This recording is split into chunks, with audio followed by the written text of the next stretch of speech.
우리 한국어는 끝까지 들어봐야 한다라고 하는 말이 있지요. 예. 한국 사람들의 이 언어 습관 중에 보면 중요한 말은 뒤에 가 있는 경우가 덜어 있더라고 하는 것입니다. 여러분은 어떻게 말씀하십니까? 여러분들도 중요한 것을 뒤에 말씀하십니까? 아니면 앞에 말씀하십니까?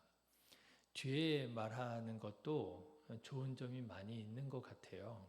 그런데 뒤에 말하다 보니까 앞에 있는 말 때문에 오해가 되는 경우들이 덜어 있는 것 같습니다. 사실은 칭찬을 하려고 말을 꺼낸 거예요. 근데 어떻게 말을 해요? 한국 사람들이 칭찬하고자 하는 말 앞에 아쉬운 말을 먼저 하는 거죠. 야, 너는 좀 이렇게 하면은 좋은데 꼭 그렇게 하냐? 그래 놓고 이제 뒤에 가서 정말 내가 하고 싶은 말을 하는 거죠. 그래도 나는 참 네가 잘하는 것 같아.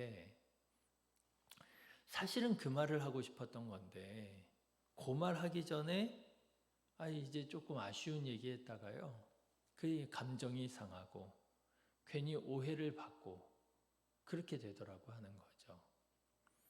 여러분은 중요한 말을 정말 하고자 하는 말씀을 앞에 하시는 편이신가요? 아니면 뒤에 하시는 편이신가요? 뭐 꼭 어떤 방법이 더 옳다, 그게 정답이다, 이럴 거는 아니지만 그래도 내가 말하는 이런 말투에 이런 오해의 여지가 있을 수 있다 하는 것을 알고 조금 더 조심해서 말을 한다면 어떨까 하는 생각이 듭니다. 자, 그런데요. 성경 말씀을 보니까 성경 말씀도 늘 그런 것만은 아니지만 다소 중요한 말씀이 뒤에 나오는구나 하는 것을 좀 느끼게 될 때가 있습니다. 정말 중요한 게 뒤에 나올 때가 있더라는 거예요.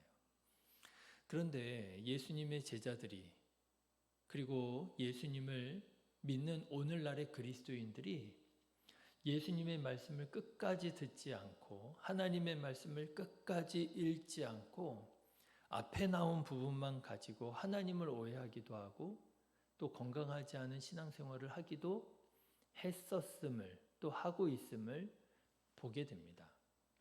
그 대표적인 예가 바로 오늘 본문의 말씀이지요. 여러분 오늘 본문의 말씀은요.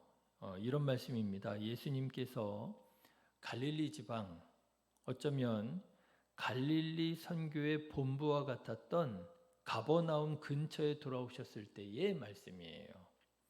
여러분 그동안의 말씀을 잠깐 정리를 하자면 예수님의 동선이 이렇게 나옵니다.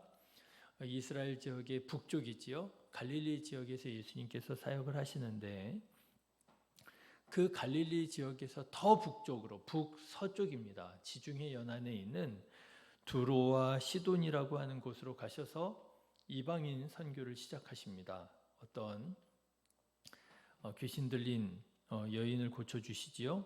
그리고 갈릴리 호수의 남동쪽입니다. 남동쪽이었던 아마도 히포스라고 불리는 데가볼리 지방의 한 도시로 가셔서 또 이방인 선교를 하십니다. 이렇게 아마 북쪽을 돌아서 동쪽으로 돌아서 갈릴리 호수의 남동쪽으로 들어가신 것 같아요. 그리고 그곳에서 칠병이어로 4,000명을 먹이시는 기적을 행하시지요. 그리고 예수님께서 갈릴리 호수의 남동쪽에 북쪽에 있는 가이사랴 빌립보로 또 올라가십니다. 기억하시죠? 그래서 너희는 나를 누구라 하느냐 제자들에게 물으신 후에 엿새 후에 변화산으로 가셔서 변화산에 지금 오늘날에 다볼산이라고 하는 산이 있어요. 그곳으로 여겨지는 다볼산으로 가셔서 변화된 모습으로 하나님의 영광을 드러내시고 어떻게 예루살렘에 가서 죽으셔야 하실지를 모세와 그리고 엘리야와 상의하시는 그런 모습을 보게 되지요. 그 일을 마치신 후에 가버나움으로 다시 돌아오셨을 때의 말씀이에요. 예수님께서 이렇게 한번 쫙 갈릴리 지역 순례를 하신 것이지요. 자, 그런데 오늘 말씀을 보니까 예수님께서 이 즈음에 다시 갈릴리 선교의 중심지인 가버나움 근처에 오셨을 때에 예수님의 십자가 사명에 대해서 다시 말씀하시더라는 것입니다. 오늘 본문의 22절, 23절 다시 말씀 보시면 갈릴리에 모일 때에 예수께서 제자들에게 이르시되 인자가 장차 사람들의 손에 넘겨져 죽임을 당하고 제3일에 살아나리라 이렇게 말씀을 하셨었던 거예요. 자, 그런데 여러분 기억하십니까? 예수님께서 이 말씀을 하신 적이 또 있었지요. 어디서요? 방금 전에 말씀드렸던 경로 중에 가이사랴 빌립보라고 하는 곳에서 예수님께서 이 똑같은 말씀을 하셨더랬습니다. 너희는 사람들이 나를 누구라 하느냐? 더러는 누구 선지자 중에 하나라 합니다. 예수님께서 만족하지 않으셨어요? 그래서 제자들에게 다시 물으십니다. 그러면 너희는 나를 누구라 하느냐? 그때 베드로가 주는 그리스도시요 살아계신 하나님의 아들입니다. 믿음으로 아주 멋진 대답을 하고요. 그렇지만 예수님께서 그제서야 그때에 이제 십자가 사명에 대해서 말씀을 하시고 죽임을 당하고 부활하실 것을 말씀하시자 그때 베드로가 예수님께 어떻게 했다고요? 항변하여 이르되 예수님을 꾸짖은 거죠. 그런 일이 절대로 일어나지 않을 것입니다. 그 모든 일들이 일어났던 곳이 오늘 이곳 가버나움 근처에서 있기 전에 가이사랴 빌립보라고 하는 곳에서 일어났었더라고 하는 거예요. 그런데 제자들이 예수님의 이 말씀을 들으시고요. 고난을 당하고 죽임을 당하고 그리고 부활하게 될 것이라 라고 하는 이 말씀을 듣고요. 아무 말도 못하고 그저 전전긍긍하면서 그렇게 근심하는 모습을 보게 됩니다. 왜냐? 지난번에 베드로가 예수님께 그런 일이 일어나서는 안 됩니다. 절대 그런 일이 일어나서는 안 되지요 라고 했다가 예수님한테 엄청나게 무섭게 혼났잖아요. 그렇죠? 사단아 내 뒤로 물러가라. 너는 나를 넘어지게 하는 자로다. 네가 하나님의 일을 생각하지 않고 사람의 일을 생각하는구나. 여러분 사단이 누구냐면요. 뿔 달리고 입술에 피를 이렇게 질질 흘리고 이게 꼭 사단이 아니고요. 예수님께서 말씀하신 사단은 하나님의 일을 생각하지 않고 사람의 일을 생각해서 하나님께서 맡겨주신 사명을 포기하고 반대하는 사람이 바로 사단이라 예수님께서 그렇게 말씀하시는 거예요. 그러니 여러분 생각해 보십시오. 지난번에 베드로가 아주 정말 더 없는 칭찬을 받았다가 너는 베드로라 내가 이 반석 위에 내 교회를 세우리라 예수님께 그렇게 큰 칭찬을 받았다가 예수님의 십자가 사명 항변했다가 아주 그냥 날개 없이 그냥 추락해 버렸잖아요. 사탄이 되어 버렸잖아요. 그러니 그런 일을 경험했던 제자들이 또 말 못하는 거죠. 말은 못하고 예수님 죽으신다고 하니 근심하고 절절매고 있었더라고 하는 거예요. 자, 그런데 여러분 한번 생각해 보십시오. 여러분 제자들이 예수님의 말씀을 듣고 왜 기뻐하지 못하고 왜 감사하지 못하고 왜 은혜가 되지 못하고 예수님의 말씀인데 예수님의 말씀을 듣고 왜 근심하고 왜 두려워하고 왜 그랬을까요? 가만 보면은요, 이 제자들이 예수님의 말씀을 어떻게 들었어요? 끝까지 듣지 않고요, 앞에만 들은 거예요. 여러분 오늘 말씀을 한번 다시 보십시오. 오늘 말씀을 다시 보시면은요, 이렇게 되어 있습니다.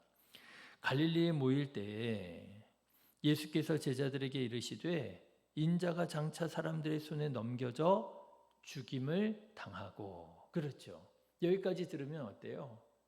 근심할 만하죠. 걱정할 만합니다. 예수님과 떨어져야 된다는 거 아니에요. 예수님께서 떠나가신다는 거 아니에요. 예수님 없이 나 혼자 살아야 된다는 거 아니에요. 당연히 걱정해야지요. 당연히 근심해야지요. 그런데 정말 중요한 말씀이 그 다음에 나옵니다. 어떻게 해요? 제3일에 살아나리라. 예수님께서 부활에 대해서 말씀하시잖아요. 부활에 대해서 얘기하셨습니다. 그런데 제자들의 귀에, 제자들의 마음에 다시 살아나리라 라고 하는 이 말씀이 지금 들려요? 안 들려요? 안 들리는 거예요. 왜요? 죽임을 당하고 여기에서 귀가 콱 막혀버린 거예요. 뭐라고? 예수님께서 죽임을 당하신다고? 우리가 예수님이랑 같이 지낼 수가 없다고? 예수님 떠나가신다고? 우리 예수님 없이 살아야 된다고? 그 다음에 예수님께서 말씀하시는 말씀이 안 들리는 거예요. 거기에서 귀가 딱 막혀가지고요. 불편해지고요. 화가 나고요. 그래서 지난번에 그런 일이 있었다는 거 아니에요. 예수님을 붙들고 항변하여 이르되, 에피티마오, 꾸짖었다는 거 아니에요. 예수님께서 사납게 놀이는 갈릴리 호수를 꾸짖으셨을 때, 잠잠케 하셨을 때 하셨던 에피티마오, 예수님께서 귀신을 떠나가라고 꾸짖었을 때 그 에피티마오, 그것을요 베드로가 예수님께 에피티마오, 꾸짖어 항변하여 그리마옵소서, 절대로 그런 일이 일어나면 안 되겠습니다, 내가 일어나지 못하도록 막겠습니다, 그랬던 거 아니에요. 왜 제자들은 예수님의 말씀을 기쁨으로 듣지 못하고 감사함으로 듣지 못하고 소망으로 받지 못하고, 왜 예수님의 말씀을 들었을 때 불편해하고 화가 나고 예수님을 오히려 꾸짖고 근심할 수밖에 없었느냐? 제자들이 예수님의 말씀을 다 끝까지 듣지 못하고 끝까지 듣지 않았기 때문이라고 하는 거예요. 끝까지 들었더라면, 부활의 말씀까지 들었더라면 어땠을까요? 내가 다시 살아나리라.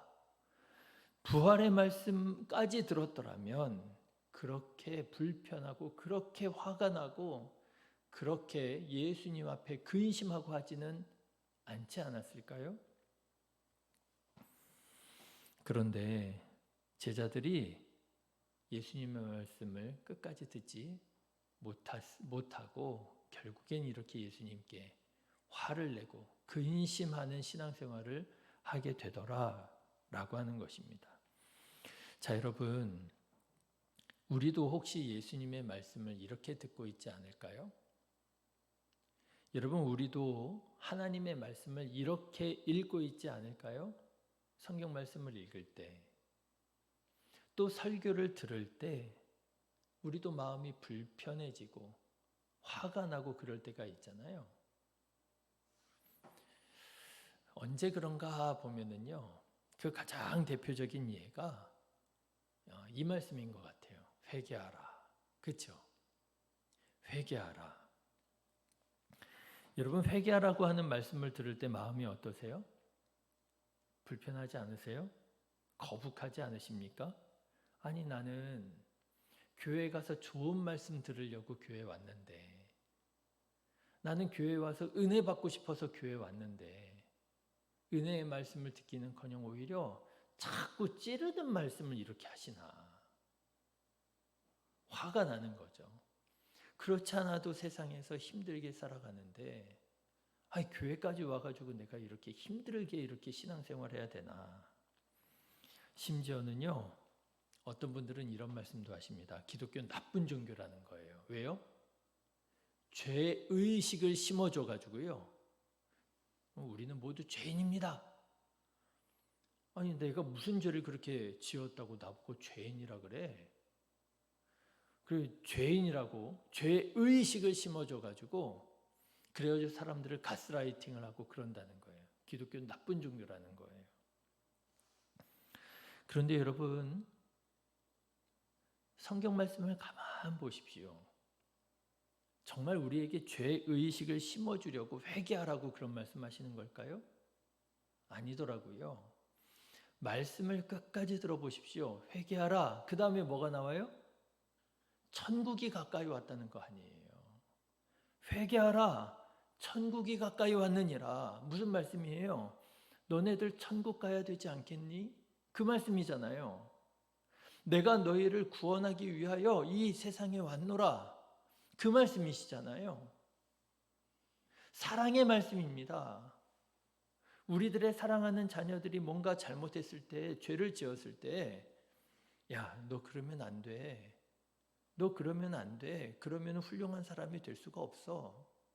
야, 자칫 정말 양심이 고장나면 어떻게 하려 그래?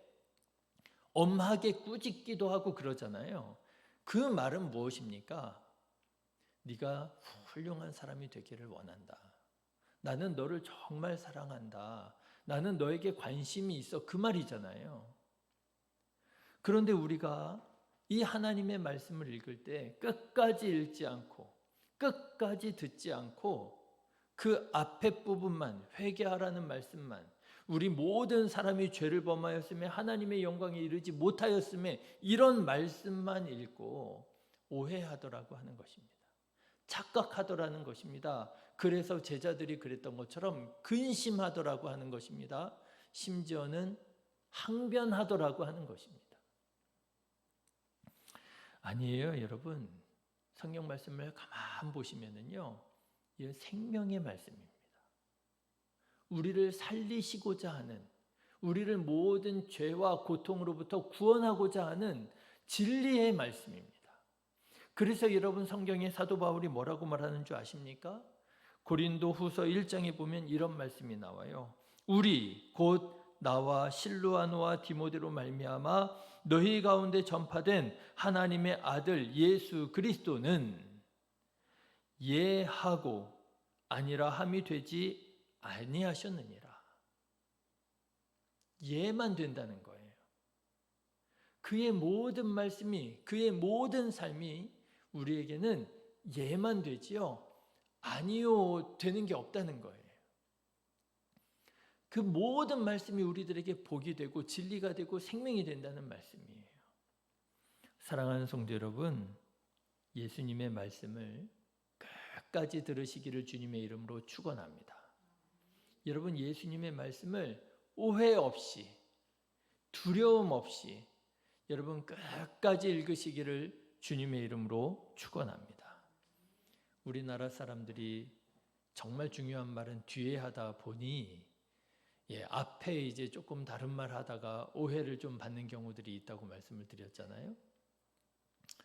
그래서 좀 조심할 필요도 있겠더라고요. 정말 괜히 뒤에 칭찬하겠다고 앞에다가 조금 아쉬운 말 하다가 오히려 끝까지 가기도 전에 빈정 상하고 마음 상하고 오해받고 이런 경우들이 너무 큰 아쉬움이에요. 그렇게 될 건 아닌 것 같은데 왜 이렇게 됐나 싶기도 하고 말이죠. 그런데 우리나라 사람들에게는 또 이런 말도 있더라고요. 입에 쓴 약이 몸에 좋다. 뭐 이런 얘기 있잖아요. 입에 쓴 약이 몸에 좋다. 그러니까 당장에는 써요. 이걸 또 먹어야 되나? 정말 먹기 싫고요. 그런데요, 그렇게 입에 쓴 약이 몸에 좋대네요. 네, 처음에는 조금 불편해도, 처음에는 조금 화가 나도 거북해도, 이해 안 돼도, 그런데요, 그 말씀이 우리 몸에는요, 그렇게 좋다는 거예요. 우리 영혼을 살리고, 우리들의 삶을 새롭게 변화시키는 하나님의 영약이 되더라고 하는 거예요. 바라기는 하나님의 말씀 끝까지 들으셔서 오해함 없이 여러분 오히려 이것이 생명의 말씀임을 깨닫고 기쁨으로 감사함으로 신앙생활에 나아가는 우리 성도님들 되시기를 주님의 이름으로 축원합니다. 이 시간에는 새벽 예배 마무리하기 전에 우리 성지순례를 위해서 함께 기도하기 원합니다. 이 한 주간 성지순례 위해서 함께 우리 기도하면 좋겠는데요.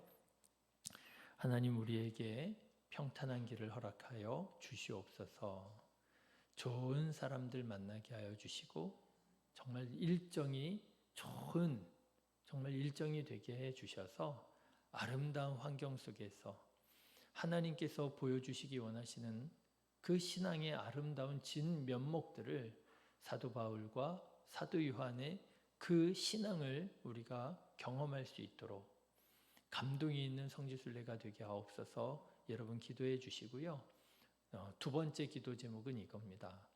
그것보다 더 중요한 것은 우리들의 마음이 경건하여져서 어떤 상황, 어떤 환경 속에서도 하나님의 그 메시지를 놓치지 않게 해달라고, 오히려 그곳에서 더욱 깊이 하나님의 메시지를 깨닫고 듣고 올 수 있게 해달라고 이 시간에 우리 성지순례를 위해서 잠깐 동안 함께 기도하도록 하겠습니다.